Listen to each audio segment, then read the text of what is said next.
जय हिंद दोस्तों, आप सभी का स्वागत है। आज के वीडियो में हम लोग बात करने वाले हैं रेलवे से जो इस समय आईटीआई और नॉन आईटीआई का मसला चल रहा है। तो क्या आईटीआई का यहीं से दी एंड हो गया? क्या अब रेलवे में कभी भी आईटीआई की आवश्यकता नहीं पड़ेगी, केवल 10th बेस पे होगी? हर एक चीज़ इस वीडियो पर हम लोग जानेंगे। और आज की वीडियो का जो हमारा मेन पॉइंट है कि जो सभी टीचर या यूट्यूबर जो कह रहे हैं कि अलग वैकेंसी आएगी रेलवे की, तो मैं कह रहा हूँ कि अलग वैकेंसी भी आना मुश्किल है। क्यों? पूरी एक-एक चीज़ हम लोग इस पर बात कर रहे होंगे। तो सबसे पहले हम लोग जान लेते हैं कि रेलवे में आईटीआई होगी, भूल जाओ। देखिए, अगर रेलवे ने इस बार आईटीआई हटा दिया ना, तो आगे भविष्य में कभी भी ग्रुप डी की वैकेंसी में आईटीआई नहीं लागू होगी, क्योंकि अब ये चेंजमेंट हो गया है। तो यहीं से आईटीआई वालों का सफ़र ख़त्म हो जाएगा। अब ये वैकेंसी फिर आगे जो भी आएगी ना, वो 10th बेस पे ही आएगी, क्योंकि 10th वाले बच्चों के पास भी ये मौका होगा कहने का कि आपने पिछले साल भी 10th से किया था, तो इस बार भी 10th से करें। क्योंकि रेलवे ने पहले कहा था कि हम ग्रुप डी में आईटीआई लेंगे, लेकिन उन्होंने आईटीआई हटाया है, तो कोई ना कोई रीज़न दिया होगा, और उसी रीज़न के बेस पे नॉन आईटीआई वाले भी कहेंगे कि जब पहले आपने इस चक्कर में हटाया था, तो अभी भी हटी रहनी चाहिए, इसकी जो एलिजिबिलिटी है वो नहीं बदलनी चाहिए। तो आगे भी आईटीआई नहीं रहेगा। उसके बाद बात कर लेते हैं कि फॉर्म ऑनलाइन स्टार्ट। देखिए, फॉर्म ऑनलाइन होना स्टार्ट हो गया है। अब मुझे नहीं लगता है कि इस वैकेंसी में कोई भी बदलाव होगा, कोई भी चेंजमेंट होगा, कुछ भी नहीं हो सकता है। उसके बाद बात कर लेते हैं कि नॉन आईटीआई को कैसे हटाएंगे। देखिए, फॉर्म ऑनलाइन होना स्टार्ट हो गया है। अब अगर आप सोचो कोर्ट का आदेश आ जाए कि नहीं नहीं, इसमें सिर्फ आईटीआई एलिजिबिलिटी ही रहेगी टेक्निकल पोस्ट के लिए, तो नॉन आईटीआई को कैसे हटाएंगे? भाई, वो एक ही रास्ता है। नॉन आईटीआई की जो पोस्ट है इन्हें और बढ़ानी होगी, और उसके साथ साथ आईटीआई की जो पोस्ट है उसमें आईटीआई वाले एलिजिबल हो जाएंगे। बस यही एक रास्ता है, वरना हटाने का तो कोई लॉजिक बनता नहीं है। और आप सोचो कि पूरी तरीके से ये आईटीआई को दे दी जाए, तो ऐसा पॉसिबल नहीं है। अब ये तो श्योर हो गया है कि आईटीआई और नॉन आईटीआई दोनों लोग इस पोस्ट पर रहेंगे, क्योंकि जब फार्म एक बार ऑनलाइन हो जाएगा तो कैसे उस बच्चे को हटाएंगे? आप खुद सोचिए। 2 4 10 100 फार्म हो तो ठीक है, यहाँ लाखों करोड़ों फार्म पड़ने वाले हैं नॉन आईटीआई की, उनको कैसे हटाया जाएगा? तो उसको हटाया नहीं जाएगा। एक ही रीज़न है कि उनकी जो वैकेंसी है उसको सेपरेट कर दिया जाए, मतलब 10th टेक्निकल और जो नॉन आईटीआई की पोस्ट है वहाँ पे 10th वालों को एलिजिबल कर दिया जाए। तो अब ये तो श्योर हो गया है कि ग्रुप डी के पोस्ट पर 10th वालों को कोई भी नुकसान होने वाला नहीं है, बिल्कुल भी नहीं है। क्योंकि पहले उनके मन में ऐसा चल रहा था कि ऐसा ना हो कोर्ट से आदेश आ जाए कि ये वैकेंसी पूरी की पूरी के लिए है, पर अब ऐसा नहीं हो सकता है, किसी भी हाल में नहीं हो सकता है।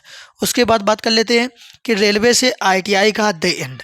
देखिए, अब आईटीआई की सिर्फ एक ही पोस्ट बचती है, वो है टेक्नीशियन की। क्योंकि बहुत सारे बच्चे ऐसे हैं, जैसे वेल्डर हुआ, या बहुत सारी ऐसी ट्रेडें हैं जो सिर्फ 1 साल की हैं, तो वो ट्रेडें लोको पायलट के लिए तो वैलिड नहीं है। तो सबसे ज़्यादा जो नुकसान होने वाला है ना, 1 साल वाली ट्रेडों का नुकसान होने वाला है, क्योंकि उन्हें अब सिर्फ मौका टेक्नीशियन के लिए ही मिलेगा। क्योंकि आप भी जानते हैं 1 साल वाली ट्रेडें एएलपी के लिए वैलिड नहीं है।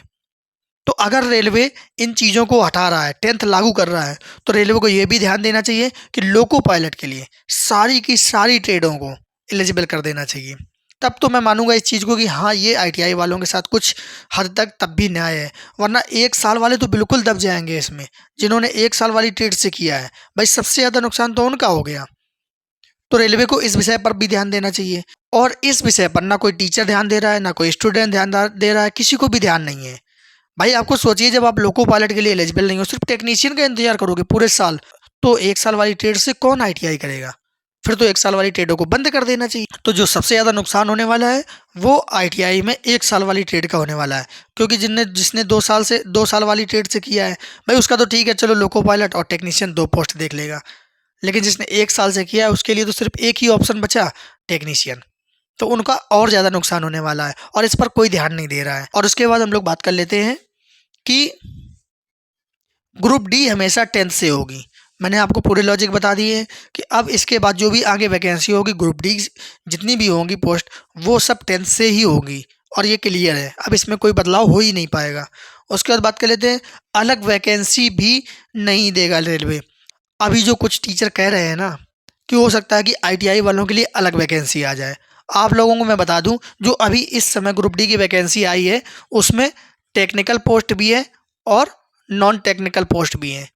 दोनों पोस्टें हैं इस समय जो ग्रुप डी की वैकेंसी आई है, और आप उसमें देख लेना, जब इसमें टेक्निकल पोस्ट और नॉन टेक्निकल पोस्ट दोनों पोस्ट के लिए 10th को एलिजिबल कर दिया गया है, और कल फिर यही सेम पोस्ट टेक्निकल की आ जाएंगी ना, तो फिर यही 10th वाले बच्चे और यही 10th जो टीचर है ना अभी चिल्ला रहे थे कि क्या कर लिया, 10,000 20,000 50,000 बच्चे हैं क्या कर लिया, 10th ही रहेगा, यही टीचर उछल उछल कर कूदेंगे और कहेंगे कि इसके पहले जो टेक्निकल पोस्ट सेम पोस्ट की जो वैकेंसी आई थी उसमें तो आप लोगों ने 10th को एलिजिबल कर दिया था, लेकिन अब वही सेम पोस्ट के लिए आप आईटीआई क्यों रख रहे हो, और ये सॉलिड रीजन होगा उनको कहने का। तो अब ये याद रखना, कभी भी जो टेक्निकल पोस्ट है ना, कभी भी अलग से वैकेंसी नहीं आएगी टेक्निकल के लिए, आईटीआई वालों के लिए, ये तो भूल जाओ।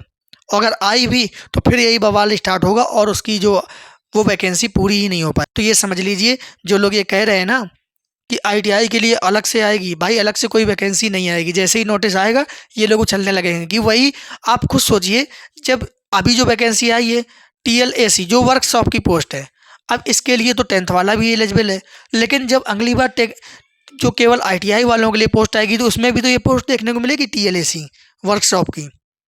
तो वो लोग कहेंगे नहीं कि इसके पहले आपने हमें इसी सेम पोस्ट के लिए 10th एलिजिबल कर दिया था और अब इसी सेम पोस्ट के लिए आप आईटीआई लागू कर रहे हो। तो ये सॉलिड रीजन होगा, तो अलग से तो पोस्ट आनी नहीं है, क्योंकि इसमें फिर से लफड़ा फंसेगा। तो यहाँ से आईटीआई वालों का सबसे ज़्यादा नुकसान है, और दी एंड भी समझो आईटीआई का। तो कभी भी ऐसा मत सोचना कि हमारे लिए अलग सी वैकेंसी आएगी। अगर इस वाली वैकेंसी में आईटीआई नहीं लागू हुई तो बस उसके बाद फिर अगली अलग से वैकेंसी आईटीआई के लिए नहीं आने वाली है। जो देखने को मिलेगी वो सिर्फ टेक्नीशियन ही देखने को मिलेगी, या फिर आप लोगों को आईटीआई के लिए लोको पायलट देखने को मिलेगी, और इसके अलावा कहीं भी आपको अलग से कोई नहीं देखने को मिलेगी। मैंने आपको रीज़न भी बता दिया कि क्यों नहीं देखने को मिलेगी। तो फिर अब हम लोग मिलते हैं अगले नए वीडियो के साथ। जय हिंद।